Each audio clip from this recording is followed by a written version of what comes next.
Jerry Seinfeld may be one of the most beloved comedians in the world, but behind the laughter, not everyone found him so funny. In fact, one Hollywood star admitted he utterly hated Seinfeld, and the reasons are more shocking than anyone could have imagined. Was it jealousy, betrayal, or something far deeper about Jerry's offstage persona? Today, we reveal the untold story behind the feud, the moments that fueled it, and why the truth stayed hidden for so long. Jerry Seinfeld's story begins long before he became a household name, long before Seinfeld was hailed as one of the greatest sitcoms ever created. Born in Brooklyn in 1954 and raised in Massapequa, New York, Jerry was just another young kid trying to find his voice in a chaotic world. His parents, Jewish immigrants with a sharp sense of humor themselves, instilled in him a love of comedy at an early age. He became obsessed with the art of observation, jotting down little notes about everyday life, the quirks of human behavior, the oddities of social interactions, the unspoken rules that everyone follows but nobody ever questions. These small observations, almost insignificant at the time, would one day form the backbone of his comedic empire. By the late 1970s, Jerry was grinding away in the stand-up comedy circuit, performing in small clubs across New York. The comedy scene then was brutal. Audiences were unforgiving, and the competition was relentless. Unlike many comics who leaned on edgy material or personal confessions, Jerry stuck to what he knew best: observational humor. He didn't rant about politics or pour his soul out. About his family life. He joked about socks going missing in the dryer, about waiting in line at the bank, about cereal. It was everyday life, distilled into sharp, witty commentary. And though some critics dismissed him as too clean or too safe, his razor-sharp delivery and relatability began to win crowds over.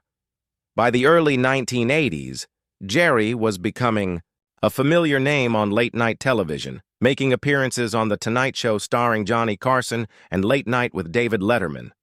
These spots gave him the visibility he needed to catapult into the next stage of his career. But Jerry wasn't just a comic. He was a strategist. He carefully curated his career, avoiding the pitfalls that trapped many of his contemporaries. While other comedians chased movie deals or took on roles that compromised their comedic style, Jerry kept his focus razor-sharp. Stand-up was his foundation, and he would build everything else from there. This relentless focus would ultimately make him one of the most successful comedians in history, but it also made him seem aloof and calculating to those who expected warmth or camaraderie in the comedy world. His peers admired his discipline, but often complained that Jerry lacked humility. Behind the scenes, stories circulated of him being dismissive, competitive, and even cold toward fellow comedians. Everything changed in 1989 when NBC greenlit Seinfeld, a sitcom Jerry co-created with Larry David. At first, nobody believed in the show. Executives worried it was a show about nothing. But Jerry and Larry leaned into that concept, creating a world where the smallest details, waiting for a table at a restaurant, dating etiquette, or returning a library book, became the heart of the story. Against all odds, Seinfeld exploded, becoming not only a cultural phenomenon, but also one of the most profitable shows in television history. For nearly a decade, Jerry Seinfeld wasn't just a comedian. He was the king of primetime television. But fame has a way of amplifying both strengths and flaws. On screen, Jerry was beloved, his dry humor and boyish charm winning over millions. Off-screen, however, the whispers grew louder. Colleagues described him as hyper-focused, unwilling to bend, and sometimes arrogant. In the writer's room, Jerry was known to be uncompromising, pushing for perfection and rejecting ideas he didn't find funny without much explanation. While this pursuit of quality kept the show sharp, it also created tension with those who wanted more collaboration.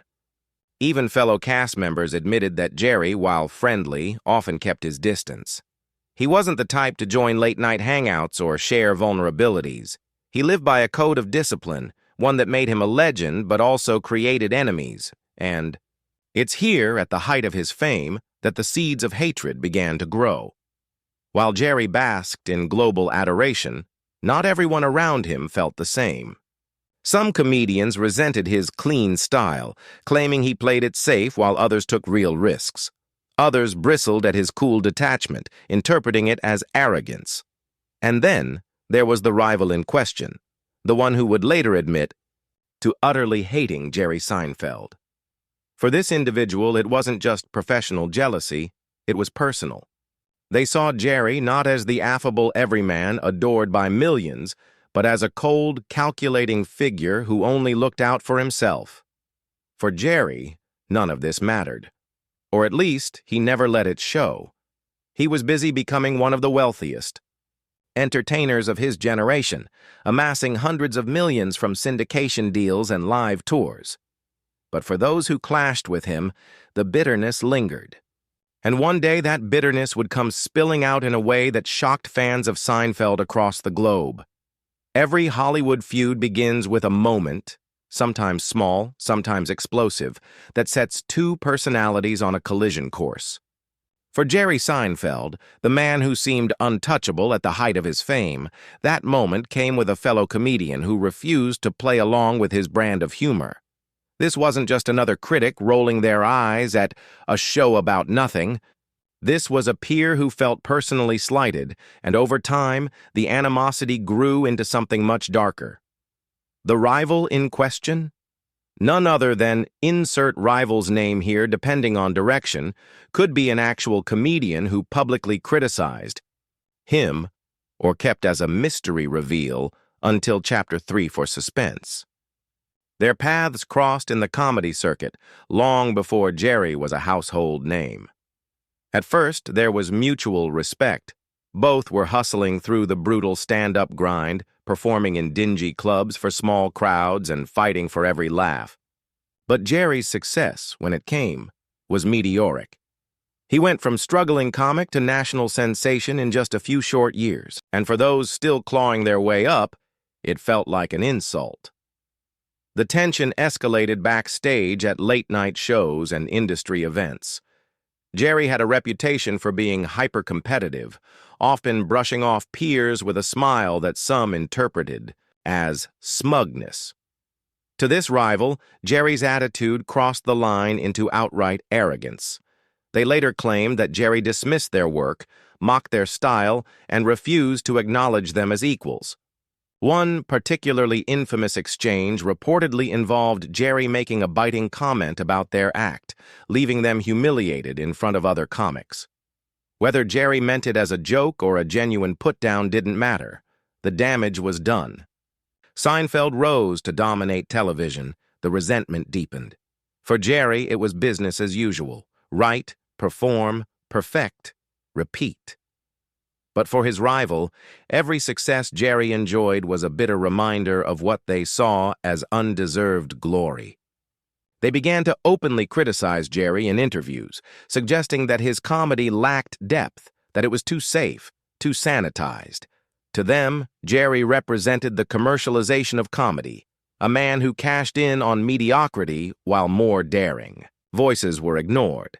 The irony, of course, is that audiences loved Seinfeld precisely because it was simple. Jerry's genius was finding hilarity in the mundane, turning nothing into everything. But to his rival, that was unforgivable. The feud wasn't limited to words. At industry gatherings, the tension was palpable. There were reports of heated arguments backstage, where the rival accused Jerry of looking down on others and manipulating the system to stay on top. Jerry, ever cool and collected, rarely took the bait publicly. But those who knew him privately say he was well aware of the criticisms and didn't hesitate to fire back in his own way, whether through sharp quips in his stand-up routines or subtle digs during interviews. What made the hatred so enduring was not just jealousy, but the belief that Jerry had betrayed the camaraderie of the comedy world. Most comedians, no matter how competitive, maintained a sense of brotherhood. They shared war stories, bonded over bad gigs, and rooted for each other's success. Jerry, however, was seen by some as an outsider, someone who kept his distance, avoided vulnerability, and focused solely on his own ascent. To his rival, this wasn't just ambition, it was coldness. And then came the breaking point. The rival later revealed that a particular incident pushed their feelings from mild resentment to outright hatred. It was during the peak years of Seinfeld's success, when Jerry was being celebrated as the king of comedy. In an offhand remark, Jerry allegedly dismissed their entire career as forgettable. For a performer who had dedicated their life to comedy, those words cut deeper than any joke ever could. From that day forward, the hatred was no longer silent. It became personal, public, and unrelenting. For fans of Jerry Seinfeld, this revelation was shocking. How could the clean-cut, lovable comedian who made millions laugh also inspire such deep animosity? But for those who worked in the trenches of stand-up, it wasn't surprising at all. Comedy is a cutthroat business, and egos clash, as often as punchlines. Jerry's perfectionism, his aloofness, and his relentless drive may have made him a legend, but they also made him enemies. Jerry Seinfeld's comedy persona was clean, fun at life's quirks, with a wink and a grin. For millions of fans, he was the voice of reason in a chaotic world. But behind the curtain, away from the bright lights and carefully constructed punchlines, the real Jerry was far more complicated. And it's in this contrast between the public Seinfeld and the private Seinfeld that his fiercest critics, including his most outspoken rival, found plenty of reasons to hate him. Publicly, Jerry built his empire on humor that avoided politics, avoided vulgarity, and avoided controversy. He wasn't trying to shock audiences or challenge the establishment. He was trying to make them laugh at everyday life. This approach made him one of the most commercially successful comedians of all time. But in the comedy world, success often comes with a price. Many of his peers accused him of playing it safe, of being more interested in pleasing the mainstream than in pushing artistic boundaries. His rival, the one who admitted to utterly hating him, leaned heavily on this critique. In their eyes, Jerry wasn't just successful, he was an emblem of watered-down comedy, a man who cashed in by avoiding risk. Yet behind the scenes, the complaints went deeper than just style. Jerry was known to be exacting, sometimes to the point of cruelty. Writers from Seinfeld admitted that working with him was both exhilarating and exhausting. He demanded perfection, rejecting scripts and jokes he didn't like without much explanation. For Jerry, it was simple. If it didn't make him laugh, it wasn't good enough. But for the people on the receiving end of that judgment, it felt dismissive and harsh. The rival, who had been on the losing end of Jerry's sharp critiques, never forgot those moments of public humiliation. To them, Jerry's behavior was not just professional, it was personal. Even Jerry's off-stage relationships became fuel for the fire. At the height of his fame, tabloids zeroed in on his dating life, including a controversial relationship with a much younger woman. While Jerry brushed it off as part of his personal choices, critics pounced, using it as proof that the clean-cut image was nothing more than a facade. His rival often pointed to this hypocrisy, arguing that Jerry's private life didn't match the wholesome image he presented to fans. The more Seinfeld tried to keep his private world off limits, the more others, including those who disliked him, were eager to expose it. What made the feud especially volatile was Jerry's refusal to play along with Hollywood politics. While many comedians cultivated friendships, alliances, and support networks, Jerry remained largely independent. He didn't need approval from the comedy establishment. He had already built his empire. This independence, however, came across, to some as arrogance. His rival openly accused him of being detached, cold, and self-serving, someone who saw fellow comedians not as colleagues but as competition. To audiences, Jerry was charming. To insiders, he could be ruthless. But the most biting criticism from his rival was this: Jerry Seinfeld lacked authenticity. They claimed that while other comedians put their souls into their work, sharing pain, vulnerability, and truth, Jerry simply observed from the sidelines, never getting his hands dirty. He was, in their words, the comic who never bled on stage. And for them, that made his fame undeserved.